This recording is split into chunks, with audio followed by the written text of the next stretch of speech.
എല്ലാ കാര്യങ്ങളും ഞാൻ അറിഞ്ഞു, വിഷ്ണുവിന്റെ കാര്യമടക്കം.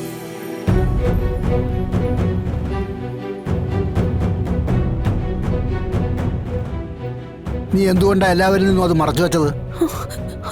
എനിക്ക് അവൻ എൻ്റെ മകനെ പോലെയായിരുന്നു. അല്ല, മകൻ തന്നെയായിരുന്നു. ആ മകനെ അവസാനമായിട്ടൊന്ന് കാണാൻ പോലും നീ സമ്മതിച്ചില്ലല്ലോ. രഹസ്യമായി അടക്കം ചെയ്ത് കളഞ്ഞില്ലേ? എന്തിനായിരുന്നത്? വലിയൊരു ഇൻഷുറൻസ് തുക കയ്യിലേക്ക് വന്ന ആരെങ്കിലും വേണ്ടാന്ന് പറയോ? ശ്യാമേ,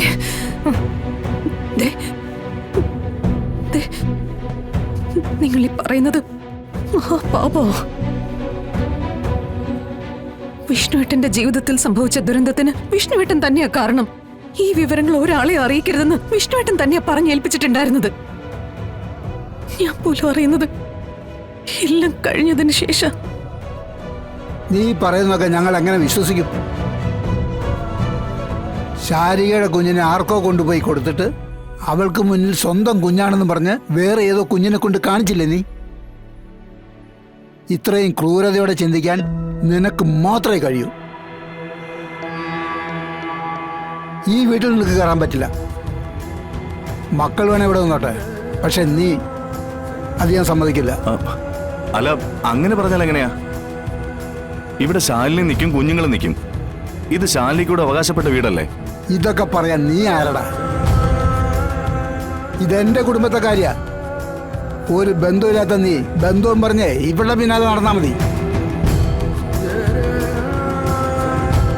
അല്ലാതെ എന്റെ വീട്ടിലെ കാര്യങ്ങൾ തീരുമാനിക്കാൻ വരണ്ട. എനിക്കിപ്പോ സംശയമുണ്ട്, വിഷ്ണുവിന്റെ പ്രശ്നത്തിന് പിന്നിലും ഇവനും കൂടി കൈയുണ്ടോന്ന്. ശിവ, ഇല്ലാത്ത കാര്യങ്ങൾ വിളിച്ചു പറഞ്ഞാലുണ്ടല്ലോ. ശിവ, വേണ്ട. ഇപ്പൊ എന്ത് പറഞ്ഞാലും ഇവർക്ക് മനസ്സിലാവില്ല. എല്ലാവരുടെ മുമ്പില് ഞാനിപ്പോ കൊലയാളിയാ. ഇൻഷുറൻസ് തുകയ്ക്ക് വേണ്ടി ഭർത്താവിനെ കൊന്ന കൊലയാളി. അതങ്ങനെ തന്നെ ഇരിക്കട്ടെ. പക്ഷെ ഒരിക്കൽ സത്യങ്ങളെല്ലാം മനസ്സിലാവും. അന്ന് എന്നെ വേദനിപ്പിച്ചതിനൊക്കെ ഈശ്വരന്റെ മുമ്പിൽ കണക്ക് പറയേണ്ടി വരും. അതപ്പോഴല്ലേ, അതപ്പോ പറഞ്ഞോളാം. മക്കളെ, പോ. ഞങ്ങളിവിടെ നിക്കാന്ന് പറഞ്ഞു വന്നതാ. മുത്തശ്ശൻ ഇവിടെ നിർത്താത്തോണ്ട് ഞങ്ങൾ പോവാ. മക്കളെ, നിങ്ങളോട് മുത്തച്ഛൻ ഒരു വഴക്കുമില്ല. നിങ്ങൾക്ക് രണ്ടാൾക്ക് എപ്പോ വേണമെങ്കിലും ഇവിടെ വരാം, നിൽക്കാം.